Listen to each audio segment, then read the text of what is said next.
So unions threatening this strike have threatened to, planning this strike have threatened to shut down the entire network, and that is pretty much exactly what will happen. I've just come out of a meeting with bosses at Network Rail who are in negotiations with the RMT union trying to call this strike off, and they have said that only 20% of normal services will be running on those strike days. It's June 21st, 23rd and 25th next week. Not all lines will be running though, only half of the lines will have services on them, and they have published this map which I will hold up for you to have a look at. You might not be able to make out the individual lines, but the purple lines you should be able to see are the ones that will be operating, and you can see that in Wales there's very little at all. Nothing west or pretty much nothing north of Cardiff, nothing to Holyhead at all. In Scotland, nothing north of Edinburgh and Glasgow. In the southwest, there's nothing west of Plymouth,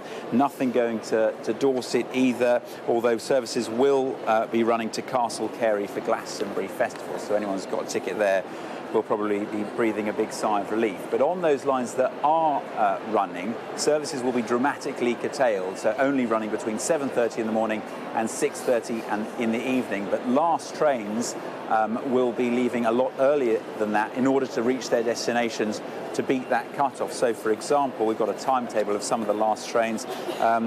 From London to Edinburgh, the last train will be leaving at 2 o'clock, so much earlier than normal.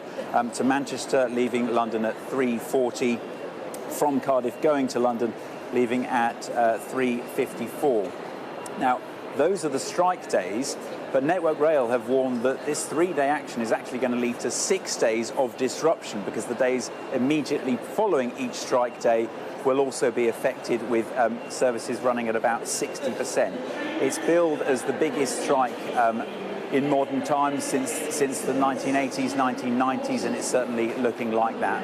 And at the middle of all this, of course, is passengers. They're being warned to check before you travel, plan for disruption, and if you can, just don't travel at all.